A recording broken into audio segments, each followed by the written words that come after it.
আচ্ছা মনে করে দেখো তো, লাস্ট তুমি কবে নিজের পার্টনারের কাঁধে হাত রেখে ওকে জিজ্ঞেস করেছিলে যে বল তোর লাইফে কি চলছে, কি চলছে তোর ভেতরে, কেমন আছিস?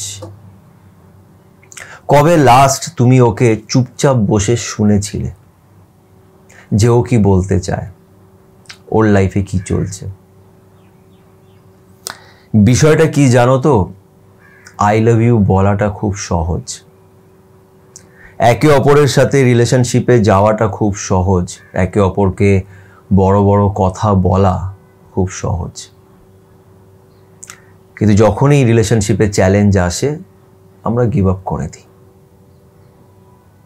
আমরা ইজিলি একটা রিলেশনশিপকে ব্রেক করে ছেড়ে দিয়ে চলে যাই। কেন? আমার মনে হয় যে আমার আর ওর মধ্যে অনেক প্রবলেমস আছে, আমাদের মধ্যে অনেক ডিফারেন্সেস আছে, আমরা দুজনে খুব আলাদা, তো এই রিলেশনশিপ চলবে না, ছেড়ে দাও, অন্য কাউকে দেখো। খুব সহজ। কিন্তু বিশ্বাস করো, তুমি যটাই রিলেশনশিপে যাও না কেন, রিলেশনশিপ কখনোই সহজ নয়। যে কোনো রিলেশনশিপ, সেটা বন্ধুদের মাঝখানে রিলেশনশিপ হোক কিংবা লাভ রিলেশনশিপ হোক, রিলেশনশিপ খুব ডিফিকাল্ট একটা জিনিস। সময়ের সাথে অনেক অ্যাডজাস্টমেন্ট, আন্ডারস্ট্যান্ডিং, স্যাক্রিফাইসের সাথে একটা রিলেশনশিপ গ্রো করে। এটা কখনোই সহজ নয়, আর এখানে কখনোই বড় বড় কথা বা কমিটমেন্টস দিয়ে এটাকে মেনটেন করা যায় না। আজকে তোমাদের সাথে আমি 3টে এমন সাইকোলজিক্যাল স্টেপ শেয়ার করব যেটা তোমাকে ফলো করতেই হবে যদি তুমি সত্যি একটা ভালো রিলেশনশিপ চাও। বিকজ দিনের শেষে আমরা সবাই চাই এমন একটা মানুষ, যে মানুষটা আমার দুটো কথা শুনবে, যে মানুষটা আমাকে জাজ করবে না, যে মানুষটার সাথে আমি অনেক কমফোর্টেবলি তাকে নিজের মনের কথা বলতে পারবো। তাই আজকের এই ভিডিওটা খুব ইম্পর্টেন্ট, এই ভিডিওটাকে এন্ড অবধি দেখো। এবং একটা ছোট্ট রিকোয়েস্ট করবো, যারা যারা এখন পর্যন্ত আমার চ্যানেলের সাথে সুমন্তকে সাবস্ক্রাইব করনি, তারা প্লিজ একটু আমার চ্যানেলটাকে সাবস্ক্রাইব করে দিও, এতে আমি অনেক মোটিভেশন পাবো। একটা রিলেশনশিপে তোমরা অনেক সময় একটা ওয়ার্ড শুনে থাকবে, একটা শব্দ শুনে থাকবে, যেটাকে আমরা বলি আন্ডারস্ট্যান্ডিং। এই আন্ডারস্ট্যান্ডিংটা একটা রিলেশনশিপে খুব ইম্পর্ট্যান্ট একটা জিনিস, যে আমি তোমাকে কতটা বুঝি। এবার এখানে আরেকটা সাইড আছে, সেটা কি? আন্ডারস্ট্যান্ডিং মানেটা কি? দেখো, আমি তো আর সাইকোলজিস্ট নই, তোমার মনের ভেতরে কি চলছে আমি সব জেনে যাব, তোমার কোন জিনিসটা ভাল লাগে সেটা আমি প্রথমেই বুঝে যাব। মানুষের ভালো লাগা চেঞ্জ হতে থাকে। তুমি একটা মানুষের সাথে ডেট করছো, তার সাথে রিলেশনশিপে আছো, তুমি দেখলে যে ওর এই জিনিসগুলো ভালো লাগে, ও মা কালকে গিয়ে দেখলাম যে ওর এই জিনিসগুলো আর ভালোই লাগে না, এখন ওর অন্য কিছু ভালো লাগে। তো আমরা তো সাইকোলজিস্ট নই যে সামনের মানুষটার মনের ভেতরে কি চলছে সেটা এক্স্যাক্টলি জেনে যাব। সেটা আমরা জানার চেষ্টা করতে পারি, বাট 100% আমরা বুঝতে সময় লাগে। কেন? সময়ের সাথে আমাদেরও তো গ্রোথ হচ্ছে, আমরাও বড় হচ্ছি, আমরাও চেঞ্জ হচ্ছি, পরিস্থিতি আমাদের চেঞ্জ করছে, সার্কামস্ট্যান্সেস চেঞ্জ করছে, তো মানুষের চিন্তা ভাবনাও পাল্টাতে থাকে, এতে সময় লাগে। কিন্তু আন্ডারস্ট্যান্ডিংয়ের একটা বিশাল বড় জিনিস আছে যেটা আমরা সবাই বুঝতে পারি না বা অনেকজন জানে না। সেটা হচ্ছে যে আন্ডারস্ট্যান্ডিং, আমার ওপিনিয়ন, আমার মতে হচ্ছে যে একটা মানুষ যাকে আমি ভালোবাসি, সে নিজের হয়তো একটা ফিলিংস আমার সাথে শেয়ার করছে বা নিজের একটা কথা আমাকে বলছে। ফর এক্সাম্পল, ও বলছে যে আমি না একটু ব্রেক চাই, মানে আমি একটু একা থাকতে চাই, এরকম হয়তো আমাকে বলছে। আমি তো বুঝতে পারছি না ও কেন একা থাকতে চাইছে, ওর মনের ভিতরে কি চলছে এই মুহূর্তে আমি বুঝতে পারছি না। ও বলছে ও একা থাকতে চাইছে। আন্ডারস্ট্যান্ডিং হলো give that respect to that person. ওর ওই মানুষটাকে রেসপেক্ট দাও, ওই মানুষটার এই কথাটাকে রেসপেক্ট দাও। ও বলেছে আমি একা থাকতে চাই, ওকে একা থাকতে দাও। That is called understanding. কোনো প্রশ্ন না যে কেন, কি হয়েছে, কি কারণ, কেন তুমি একা থাকতে চাইছো, আমাকে বলো কি চলছে লাইফে। ঠিক আছে, ও এখন কিছু বলতে চাইছে না, ও একটু একা থাকতে চাইছে, ওকে একা থাকতে দাও। অনেক সময় হয়তো আমি তোমার কথা বুঝতে পারছি না, কিন্তু তাও শুনছি, দ্যাট ইজ কল্ড আন্ডারস্ট্যান্ডিং। শুনছি, আমি বোঝার চেষ্টা করছি।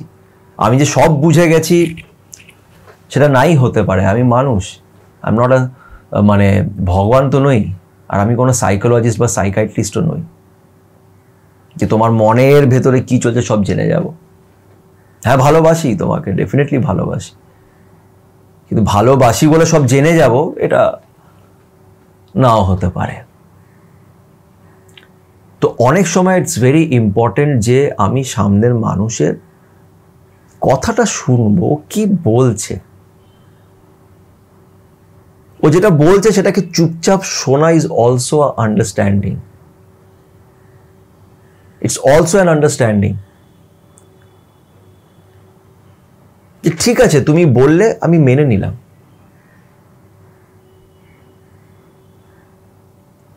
এটাই আমরা অনেকজন করতে পারি না, আমরা সেই কমফর্টটা নিজের পার্টনারকে দিতে পারি না। আমি তাকে ভালোবাসি, তাকে আমি কিনে নিইনি, আমার তার উপরে সম্পূর্ণভাবে কিন্তু অধিকার নেই। সম্পূর্ণভাবে তোমার লাইফে যদি কারোর অধিকার থাকে তাহলে ওই উপরে যিনি বসে আছেন তার, আর কারোর অধিকার নেই, সম্পূর্ণভাবে নেই। আমি তোমাকে, অনেকজন না ভাবে যে আমি ওকে ভালোবাসি মানে আমি ওকে কিনে নিয়েছি, দ্যাট পারসন ইজ মাইন, ও আমার, এবার আমি ওকে যা ইচ্ছা বলতে পারি, যা ইচ্ছা করতে পারি। এটা ঠিক নয়, এই জিনিসটাকে বুঝতে হবে। তো এটা ছিল ফার্স্ট স্টেপ যেটা তোমাদের ফলো করা উচিত, সেটা হচ্ছে আন্ডারস্ট্যান্ডিং।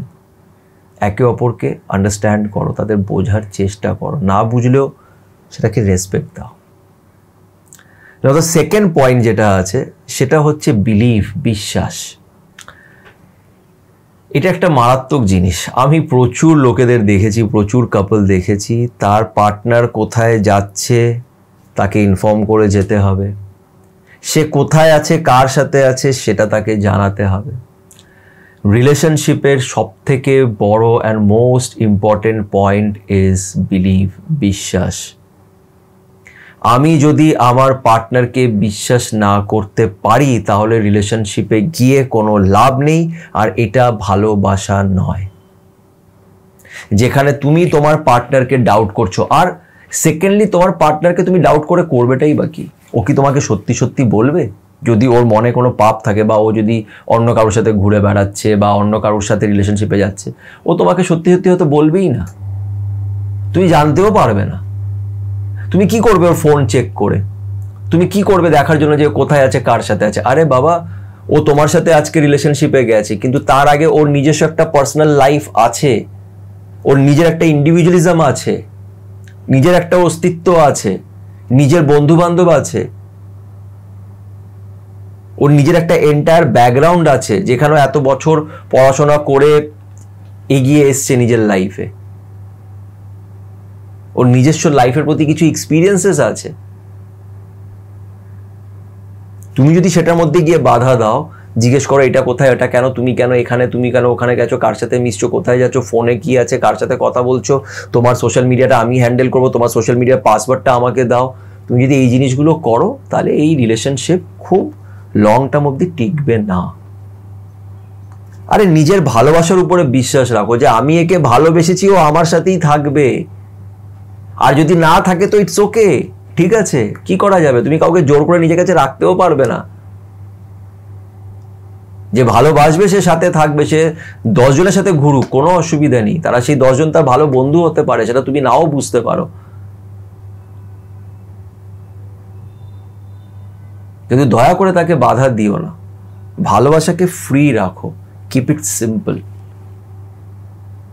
বিলিভ হচ্ছে বিশাল বড় একটা ইম্পর্টেন্ট পয়েন্ট একটা রিলেশনশিপে, অ্যান্ড এই বিলিভ থেকেই আসে দ্য থার্ড পয়েন্ট, যেটাকে আমি সবসময় বলি, রেসপেক্ট।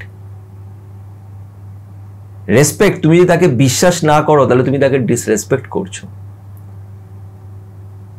তার প্রাইভেসিতে ঢোকার চেষ্টা করছো। প্রত্যেক মানুষের একটা প্রাইভেসি থাকে, সেটাকে রেসপেক্ট দাও, তার কথাটাকে রেসপেক্ট দাও। সে যখন বলছে যে আমি এখন একা থাকতে চাই, সেটাকে রেসপেক্ট দাও। সে একা থাকতে চায় তার মানে এটা নয় যে সে তোমাকে ভালোবাসে না, কিন্তু আমাদের সবার ভেতরে না কিছু জিনিস এমন চলে যেটা আমরা ভগবানকে ছাড়া আর কাউকে বলতে পারি না, তাই এটা সবাই বুঝতেও পারে না। তো সবকিছু বোঝার দরকার নেই, বাট সামনের মানুষটাকে রেসপেক্ট দাও।